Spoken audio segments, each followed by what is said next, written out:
On connaît désormais les deux premiers qualifiés des groupes A et B de la CAN 2023 qui se déroule actuellement en Côte d'Ivoire. Nous évoquons le sujet, nous évoquons la sensation, les surprises et tout ce que cela a amené comme ferveur au sein des supporters et même dans le cœur des joueurs. Nous parlons de cette CAN avec Christophe Ekwe qui est ici sur ce plateau. Christophe, un plaisir de te retrouver. Un plaisir partagé. Bonjour Moutéa et bonjour à tous nos téléspectateurs. En forme? Très en forme. Surtout après la déculottée des Ivoiriens. Pas que je suis en forme parce que les Ivoiriens ont perdu, mais je suis en forme par rapport au spectacle que nous a offert les Guinéens équatoriens. Oui, effectivement. La Guinée équatoriale qui a offert un spectacle. Alors, Hiram Akakpo également sur ce plateau. Hiram, bonjour. Un plaisir de t'avoir. Bonjour Helmut, le plaisir est partagé et bonjour à tous ceux qui nous suivent.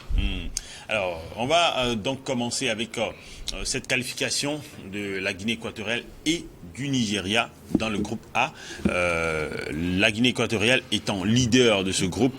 On va voir donc d'abord les résultats de cette journée de lundi où se sont joués 4 matchs en tout, 2 matchs dans le groupe A et puis 2 également dans le groupe B. On va voir les résultats tout à l'heure et pour parler du classement plus tard. Alors, on va commencer avec le match. Là, c'est le programme. Ça, c'est le programme de cette journée. On va voir les résultats. Les résultats, donc, voilà. Donc, à l'écran, les résultats. On a là la Côte d'Ivoire qui a perdu 4-0. Alors, Christophe Ekwe, est-ce que tu t'attendais à une défaite, je dirais, ou bien une victoire écrasante, pareil, de la Guinée équatoriale? Non, honnêtement, pas du tout. Pas 4-0 quand même de la part du pays hôtain. Je ne m'attendais pas à un tel score. Mais voilà, la Guinée équatoriale nous a habitués à ce genre de rencontre depuis le début de cette compétition. On disait que cette équipe est très bien fournie. Cette équipe fait le jeu. Et voilà, hier, ils l'ont encore prouvé. 4-0 face à la Côte d'Ivoire. C'est cher payé pour cette équipe ivoirienne. Mais franchement, quand tu vois la physionomie de ce match, quand tu vois les forces en présence, tu te dis que c'est une victoire qui n'est pas volée de la part des Équato-Guinéennes. C'est vrai que, bon, quand vous parlez tout à l'heure de la physionomie du match, on a vu un doublé d'Emilio Nsou, qui est d'ailleurs actuellement maintenant le meilleur buteur seul en tête avec 5 buts, ça, parce qu'il avait déjà fait un doublé, un triplé, voilà, maintenant il fait un doublé. Alors 5 buts, et après, bon, c'est vrai qu'il y a également tout le collectif qui est derrière lui, Edou et Van, mais après, est-ce que ce n'est pas la Côte d'Ivoire qui s'est aussi montrée dans un mauvais jour? Non, pas forcément. Depuis le début de cette compétition, on a soulevé ces manquements de cette équipe ivoirienne. On s'était dit que voilà, ça va être très compliqué pour cette équipe de la Côte d'Ivoire d'aller chercher le Saint Graal. Ça serait compliqué pour cette équipe parce que le fond de jeu n'y est pas. N'a pas la qualité nécessaire pour aller titiller les goûts de cette compétition. Voilà, la Guinée équatoriale, un outsider qui a fait le job hier. Et voilà, forcément, que des regrets de la part de ces Ivoiriens. Mais au final, c'est une suite logique de ce que les Équato-Guinéens font depuis le début de cette compétition. Parce que c'est la meilleure attaque. Mine de rien, ils ont déjà marqué 9 buts. 4 buts face au Bissau Guinéen, 4 buts face à la Côte d'Ivoire, 1 but face au Nigeria. Donc non, c'est la meilleure attaque de cette compétition. Voilà, ils l'ont prouvé encore hier qu'ils seront présents. Pays organisateur, même s'ils ne sont pas encore éliminés, ils sont au bord de l'élimination, on peut le dire comme ça, parce que les chances sont encore minces. Alors, qu'est-ce que vous reprochez, vous, aux éléphants? Par exemple, à l'équipe, ou peut-être à Jean-Louis Gasset, le sélectionneur?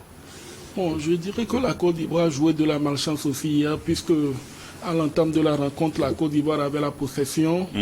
Ils ont gardé le ballon jusqu'à un certain moment. Bon, j'ai remarqué la tactique de la Guinée équatoriale qui était très bien, puisqu'ils ont laissé le ballon aux Ivoiriens et procédé par des comptes. En début de match.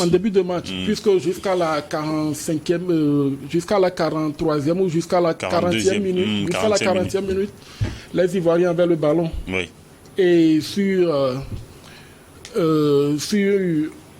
des pressings. Pardon? Des ballons de pressing. Oui, sur des ballons de pressing, on a vu comment Akakpo a servi un joueur pour qu'il marque le premier but.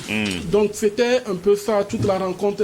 Après la première période, Les Ivoiriens sont revenus avec les mêmes intentions, ils avaient le ballon jusqu'à ce qu'ils soient surpris pour la deuxième fois. Mais il y a aussi à reprocher aux gardiens ivoiriens qui est sur ce coup franc et sur le 4e but où il y a eu un frappe qu'il a mal repoussé. Donc c'est un peu ça. Sinon, moi je n'accuse pas trop le coach. Il a fait son travail, la balle circulaire normalement. C'est les joueurs qui ont manqué d'agressivité en attaque. En attaque. Alors, aussi surprenant que cela pourrait paraître, ou encore peut-être parce qu'il y a une partie des supporters qui ont réclamé Nicolas Pepe. Tu le voyais titularisé comme ça, parce qu'il ne l'était pas, en tout cas pour les 2 premiers matchs. Exactement, oui. Je pense que Gassé aussi a cédé à la pression pour qu'il revienne. Oui, parce que voilà, le peuple réclamait un joueur qui pourra faire le job, notamment Kessié ou Marcelin Gardel. Pépé plutôt. Oui, Pépé était titularisé hier, mais il n'a pas fait, il a manqué une occasion très nette. Donc oui, voilà. Ce que je reproche un peu à cette équipe ivoirienne, c'est le manque de solidité, le manque de cohésion aussi. C'est pas normal qu'un caissier soit à 10 mètres de l'autre milieu, qui ne fait aucun pressing. Or, tu es à domicile, tu sais que c'est un match à un très grand enjeu, mais tu ne fais pas le job là. C'était compliqué. Les individualités, on va en parler. C'est vraiment fatal ça a été fatal pour cette équipe ivoirienne. Ouais, et la grosse bêtise, c'est l'absence de Zaha. Wilfried Zaha. Oui, Wilfried Zaha. Un joueur qui peut tirer 3 ou 4 défenseurs face à une équipe qui défend bas, comme l'équipe de la Guinée équatoriale. Il fallait un joueur comme ça, qui peut dribbler 3 ou 4 joueurs et libérer la balle pour qu'on marque. Mais on l'a laissé à la maison, je ne sais pas pourquoi. Bon, je pense que c'est par rapport à ces malentendus avec la sélection, ou principalement avec Jean-Louis Gassé, le sélectionneur national. Ça arrive dans toutes les équipes. On en a vu au Togo avec Adebayor. Ça arrive dans toutes les équipes. Mais il faut faire avec. Il faut gérer. Il faut gérer. C'est le meilleur joueur ivoirien du moment. On ne peut pas le refuser. Qu'on l'aime ou pas, on en a besoin de lui. On ne peut pas le laisser à la maison. C'est vrai que, quand vous le dites, même Sébastien Haller, qui finalement, si la Côte d'Ivoire est éliminée, ce qu'on ne souhaite pas parce qu'on n'est pas supporter des éléphants, mais on souhaite quand même que toutes les équipes puissent mériter une qualification. Si la Côte d'Ivoire n'arrivait pas à se qualifier en 8e de finale, ne jouera pas. Pourtant, il a été, lui, avec Adingra également, ils ont été sélectionnés, mais pourtant ils sont blessés. Et même s'il n'est pas blessé, Sébastien Haller, c'est pas à la grande forme avec le Borussia Dortmund. Exactement. Oui, c'est ce qu'on reproche aussi à Gassé. Il a fait du 2 poids 2 mesures, notamment Seko Fofana, qui un temps avait refusé de jouer pour cette équipe faniante de la Côte d'Ivoire. Mais après, il est revenu. La même chose que Zaha, puisque Zaha demandait des garanties qu'il n'a pas obtenues. Donc il a dit qu'il ne pouvait pas jouer dans ces conditions. On ne l'a pas appelé. Mais la même chose s'est produite avec Seko Fofana, entre guillemets, mais on l'a appelé. Donc ça prouve un peu cette ambiance qui est un peu toxique du côté de la fédération ivoirienne, du côté de ce groupe. Voilà, on prend 2 joueurs qui sont blessés, qui sont forcément forfaits lors de cette CAN et tu laisses des joueurs qui peuvent faire le job. Donc on ne comprend pas cette tactique, cette façon de fonctionner. On évoquait là, c'était pratiquement la même chose avec Aboubakar Vincent, qu'on évoquait, il faut faire le paradoxe avec le Sénégal et le Cameroun. Donc voilà, c'est compliqué, des fois c'est illisible, cette façon de faire des coachs. Tu parles de cohésion de groupe, tu parles de tout ça, mais quand tu prends 2 joueurs qui sont blessés, forcément tu affaiblis ton groupe. 2 joueurs blessés et Sébastien Haller qui n'a pas joué. Alors, est-ce que tu penses que la Côte d'Ivoire a encore une chance? Mathématiquement, oui. Oui. Je dirais que la Mozambique hier a joué pour le Ghana, a joué pour la Côte d'Ivoire. Bon, si il arrivait aujourd'hui que le Cameroun ne passe pas, les chances de la Côte d'Ivoire s'augmentent. Vont s'agrandir. Mais ça sera difficile quand même. Alors, un mot pour cette équipe nigériane également, qui a réussi à sortir donc de ce groupe A avec 7 points. Exactement comme la Guinée équatoriale. Donc 2e, les Super Eagles, avec une victoire toujours à l'arraché. À l'arraché, sans la ça fait leur 3e but seulement marqué en 3 matchs. Avec cette attaque qui est monstrueuse sur le papier. Donc ça prouve que le Nigeria n'est pas encore entré dans sa compétition, même s'ils ont passé le grotesque à la Côte d'Ivoire. Oui, face au Guinée-Bissau, c'était compliqué. Face à la Guinée équatoriale, c'était pas vraiment ça. Donc oui, le Nigeria est sorti de cette poule logiquement d'ailleurs, mais bon, ça va être compliqué lors des matchs coupérés, lors des éliminations directes. Donc oui, ils doivent se remettre d'allant et essayer de produire un jeu séduisant pour pouvoir titiller les sommets. Oui, un mot pour je pense qu'on verra le vrai visage du Nigeria à partir des huitièmes de finale, puisque la plupart des grandes équipes gèrent leur match de poule. Ils ont fait un match nul face à la Guinée équatoriale, une victoire contre la Côte d'Ivoire et hier encore une autre victoire. Le Nigeria ne force pas pour le moment, mais à partir des huitièmes de finale, on verra ce que cette équipe est capable de faire. Alors, on va évoquer les autres résultats de cette journée de lundi. On va la voir à l'écran. Il y a aussi l'Égypte qui a réussi à passer, on en parlait tout à l'heure, parce que le Ghana, qui menait par 2-0, s'est retrouvé avec un nul, 2 buts partout face au Mozambique. Le Mozambique a finalement réussi à éliminer indirectement, à qualifier indirectement l'Égypte. Et l'Égypte qui se qualifie avec 3 points en tant que deuxième directement.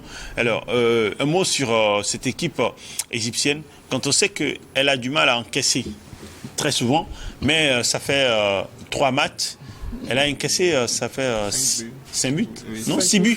6 buts, 2 buts par match. Oui. C'est aussi une surprise. L'équipe égyptienne est méconnaissable ces derniers moments. Je ne sais pas ce qui leur arrive exactement, mais se qualifier avec 3 points, il n'y a pas eu de victoire, 3 matchs nuls. Je dirais que Dieu est avec eux. Ouais, un mot, Christophe. Oui, 3 matchs nuls, ça te rappelle pas quelque chose en 2016 en Europe? Le Portugal. Ouais, le Portugal. 3 matchs nuls, pour dire que voilà, ils vont récupérer ça là peut-être lors des quarts de finale s'ils se qualifient d'ailleurs. Donc, ou peut-être plutôt lors de ces huitièmes de finale. Oui, ça arrive. La compétition, c'est le format. Ça a arrangé l'Égypte, les pharaons qui sont déjà les recommandants de cette CAN. Donc oui, je ne pense pas qu'ils vont produire le même jeu que lors des éliminatoires directes. Ça, c'est une certitude. Les joueurs savent qu'ils ont seulement un match. Ils savent qu'ils ont 4 matchs pour aller décrocher cette coupe. Donc ils vont se remobiliser, jouer autrement pour aller chercher les Mahmoud Trezeguet, il est entré juste après la mi-temps, un doublé, pour sauver l'Égypte. Un mot sur Mahmoud Trezeguet qui aujourd'hui est obligé avec Omar Marmouche ou encore Mohamed Marmouche, pardon, ou encore d'autres joueurs de cette attaque pour pouvoir remplacer ce qu'est Mohamed Salah. Exactement. Mahmoud Trezeguet, il a toujours été là dans cette équipe. Elle a gagné la coupe, perdu les finales comme Salah notamment. Mais Trezeguet, il a toujours été indispensable dans ce dispositif. On sait que Salah est le facteur X de cette équipe, mais quand même le rôle de Trezeguet n'est pas négligeable. Mais aujourd'hui encore, il sauve cette équipe. Et voilà, c'est que du bonheur pour les pharaons. Ouais,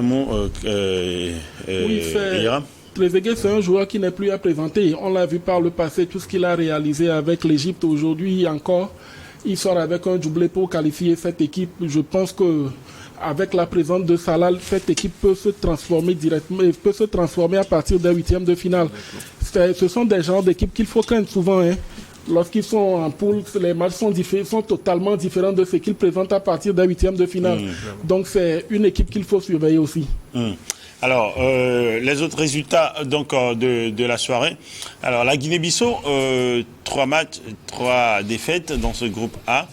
C'était l'équipe la plus décevante finalement du groupe A. Oui, ils n'ont pas fait le point. Ils n'ont pas créé la surprise comme l'ont créé certaines équipes.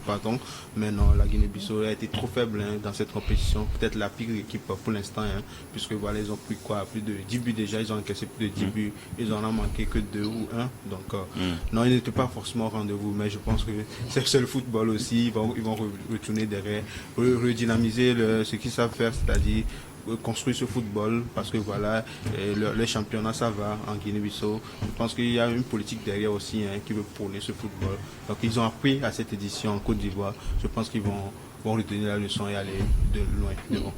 Alors, tu veux ajouter quelque chose d'ailleurs? Bon, la Guinée-Bissau a gardé sa place puisque personne n'attendait rien de plus. Elle est juste à sa place. Je pense qu'elle a fait un effort pour se qualifier. Donc dans les prochaines compétitions, je pense que cette équipe peut encore progresser avec l'expérience qu'ils ont gagnée à cette CAN. Alors, on va observer la pause. On va revenir dans la deuxième partie de Sport Magazine pour évoquer les matchs au programme pour cette journée de mardi et évoquer les challenges et voir ce que cela pourrait donner comme sensation puisque la meilleure CAN, ça se déroule actuellement en Côte d'Ivoire.